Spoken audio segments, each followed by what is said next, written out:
আসসালামু আলাইকুম বন্ধুরা, আমি এখন আমার বাচ্চার জন্য মুরগি রান্না করব। আজ আমি আপনাদেরকে 100% মুরগি রেসিপিটা দিব। আমি এরকম একটা পেঁয়াজ কেটে নিব, আর এটা হাফ কাপেরও একটু কম আমি অয়েল দিব। 5টা কাঁচামরিচ দিয়েছি। আমি এখন পেঁয়াজটা একটু ভেজে নিব, যেহেতু আমি এখানে মাংস রান্না করব। মাংসর পেঁয়াজ বেশি ভাজতে হয় না। এই চামচে 1.5 চামচ পরিমাণ আদা রসুন দিব। এটা কিন্তু টেবিল চামচ না, এটা টেবিল চামচের চাইতে একটু বড় চামচ। আমি একটু পানি দিব।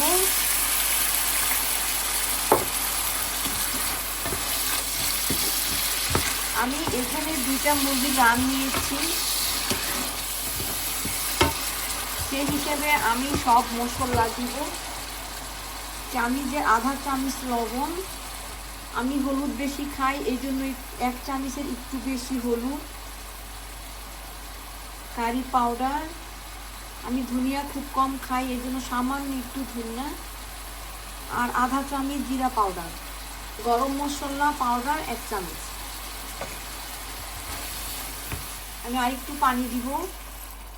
মশলাটা কষানোর জন্য একটু বেশি করে পানি দিতে হবে, তা না হলে মশলার মধ্যে একটা কাঁচা গন্ধ থাকবে। টমেটোর ছচে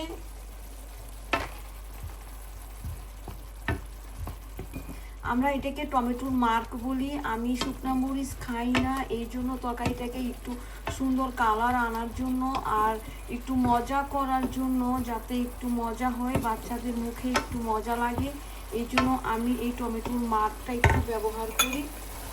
আমি আধা চামচের মতো ভাজা জিরা দিব।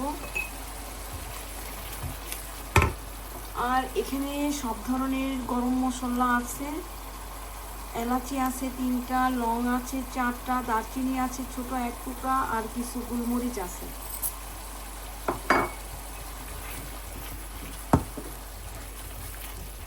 আমি এখন মশলাটা একটু ভালো করে ভুনা করে নিব।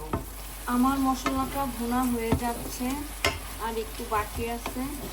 আমার বাচ্চার স্কুল থেকে আসার সময় হয়ে যাচ্ছে, এই জন্য আমি তাড়াহুড়া করে একটু রান্না করব। রান্না শেষ করে আমি আবার কাজেও যাব। আজ আমার কাজ আছে, আমি রেডি হব। বাংলাদেশের মানুষ মনে করে আমরা খুব সুখে আছি, আমরা যারা বিদেশে থাকি তারা অনেক ভালো আছি, অনেক সুখে আছি। আসলে এটা না বন্ধুরা, আমরা এখানে যারা আছি আমাদের জীবন অনেক কঠিন। আমাদের জীবনের দৈনন্দিন সমস্ত কাজ আমাদের নিজেদেরই করতে হয়, আবার টাকা উপার্জন করার জন্য আমাদের যেতে হয়, সেখানেও আমাদের প্রচুর কাজ করতে হয়। এখন আমি এই মাংসগুলো দিয়ে দিব। এখন আমি একটু ভুনা করবো মাংসগুলি। এখানে আমার সব মশলা দিবা। এটা হলুদ, এটা জিরা, এটা কারি পাউডার, আর এটা ধনিয়া পাউডার। এটা ভাজা জিরা, এটা গরম মশলা পাউডার। আমি তো মরিচের গুঁড়া খাই না, এই জন্য মরিচ দেই না। আমরা ঝালও কম খাই, এই জন্য আমরা ঝালটাও কম ইউজ করি। আপনারা যারা ঝাল বেশি পছন্দ করেন, মরিচের গুঁড়া পছন্দ করেন, আপনারা অবশ্যই দিবেন আপনাদের পছন্দ মতো। বন্ধুরা, আমি যেভাবে মশলা দিচ্ছি এইভাবে সবাই এক ধরনের মশলা খায় না। কেউ একটু কম খায়, কেউ হয়তো আর একটু বেশি খায়।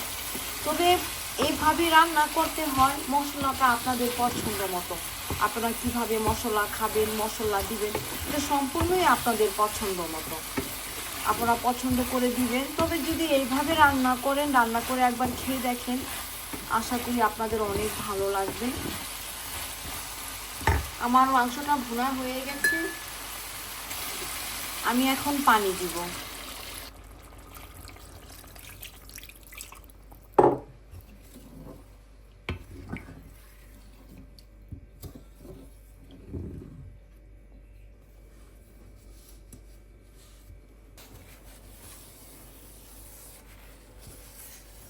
আমি এখন আধা ঘন্টার জন্য এটা ঢেকে দিব। আধা ঘন্টা পরে ইনশাআল্লাহ আমার তরকারিটা হয়ে যাবে। আমার মাংসটা হয়ে গেছে, এখন আমি এটাকে একটু দম দিব।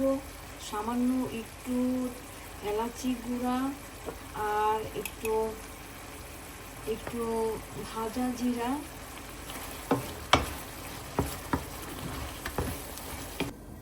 এখন আমি তরকারিটা 10 মিনিট লো হিটে রাখবো। আমি এটাকে এখন দম দিলাম। 10 মিনিট পরে আমি হিটটা বন্ধ করে দিব। আর এই 10 মিনিটের মধ্যে আমি এই ঢাকনাটা আর খুলবো না। আমার তরকারিটা হয়ে গেছে, এখন আমি ঢেলে দিব।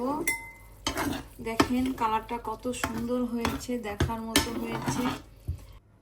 খুবই সুন্দর মিষ্টি একটা গন্ধ বের হয়েছে, আর কি সুন্দর কালারটা হয়েছে। আশা করি আপনাদের সবার ভালো লাগবে। এভাবে রান্না করে আপনারা খাবেন। আপনারা সবাই ভালো থাকেন, আপনাদের জন্য দোয়া করছি, আমার জন্য দোয়া করবেন। আল্লাহ হাফেজ।